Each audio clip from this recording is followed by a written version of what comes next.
Dear cricket give me one more chance, कुछ ऐसा ही tweet किया था करुण नायर ने ऑन 10 दिसंबर 2022।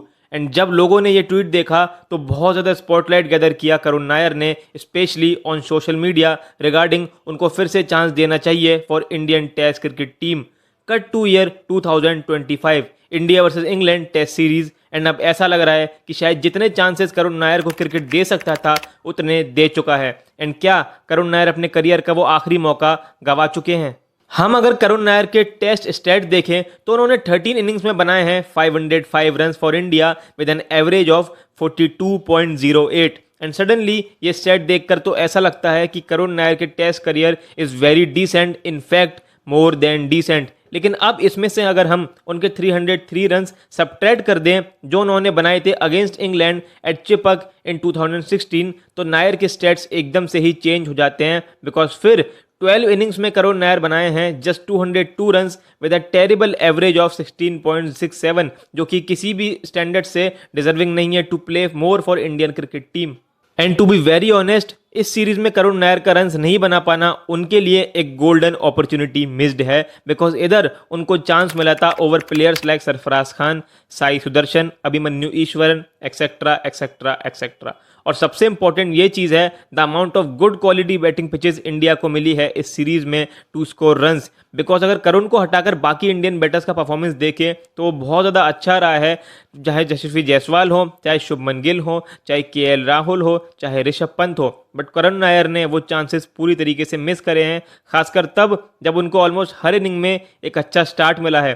तो इससे क्लियर मतलब पता चलता है कि करुण नायर सेट होकर आउट हो रहे हैं, जो बताता है कि मे बी वो आउट ऑफ फॉर्म तो बिल्कुल भी नहीं है, लेकिन मेंटली रेडी नहीं है। करुण नायर ने स्कोर किए हैं अभी तक 0-20 इन हेडिंगले, 31-26 इन एजवेस्टन, 40-14 इन लॉर्ड्स, जो उनका सीरीज का स्टैट क्रिएट करता है total 131 runs with an average of 21.4, जो कि काफ़ी पुअर है specially on such good batting tracks. And अब आगे क्या करुण नायर को इस सीरीज में चांस मिलेगा? And to be very honest, इस चीज़ का आइडिया किसी को भी नहीं है। बिकॉज कोच गौतम गंभीर के दिमाग में क्या चल रहा है वो कोई नहीं जानता, एंड शायद गंभीर खुद भी नहीं। बट मेरे ओपिनियन में 6 इनिंग काफ़ी होती हैं एक कमबैक करने के लिए। एंड अगर आप उसमें भी रन्स नहीं बना पाए तो एक हाई परसेंटेज चांस ये है कि करुण नायर ड्रॉप होने वाले हैं and 4 test match at Old Trafford, specially तब जब ये सीरीज बहुत ज़्यादा नाजुक मोड़ पर पहुंच चुकी है, जहां पे एक भी मिस्टेक एंड इंडियन टीम शायद ये टेस्ट सीरीज गवा बैठे। इसलिए शायद करुण नायर का ड्रॉप होना बनता भी है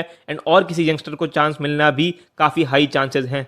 अब अगर इंडियन टीम से करुण नायर ड्रॉप होते हैं तो क्या वो कभी कमबैक नहीं कर पाएंगे in Indian test cricket team? नहीं, ऐसा तो बिल्कुल भी नहीं है। बिकॉज जब तक करुण नायर के हाथ में वो क्रिकेट बैट है तब तक उनके चांसेस कभी ख़त्म नहीं होंगे। एंड शायद यही चीज़ हमको क्रिकेट सिखाता भी है। बट हाँ, ये चांसेस मिस करके करुण नायर ने अपने चांसेस काफ़ी ज़्यादा स्लिम कर लिए हैं। इनफैक्ट जिन यंगस्टर्स को मौका नहीं मिला था, शायद इंडियन क्रिकेट टीम की नज़र अब उन पर हो कि उनको चांस मिलना चाहिए ताकि हम फ्यूचर के लिए लंबे टाइम तक अपनी बैटिंग लाइनअप सेटल अप कर पाएं। एंड करुण नायर का ये मौका गंवाना इन बैटिंग पिचेस पर उनके लिए बहुत ज़्यादा फैटल है, स्पेशली जब उनके पास एक चांस था यहाँ पे अपने आप को प्रूव करने का। एंड मेरे हिसाब से सबसे ख़राब चीज़ तो ये है कि जो फैंस करुण को चांसेस देने के लिए सोशल मीडिया पर जस्टिस कैंपेन्स रन कर रहे थे, अब वही लोग करुण को ट्रोल भी कर रहे हैं। बट इन रियलिटी ऐसे लोगों को क्रिकेट बैट तक पकड़ना नहीं आता, ना ही गेम की प्रॉपर समझ है। बिकॉज अगर ऐसा होता तो शायद ये बेवकूफ़ी वाली हरकत वो लोग ना करते।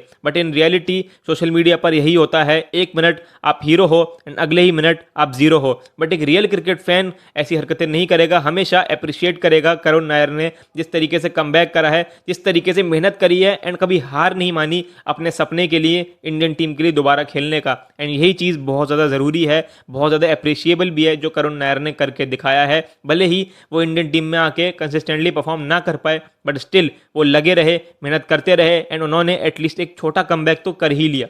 एंड मेरे हिसाब से तो जो सबसे बड़ा डिसएडवांटेज करुण नायर के लिए इस टाइम पे है इंडियन टेस्ट टीम के लिए, वो है उनकी एज।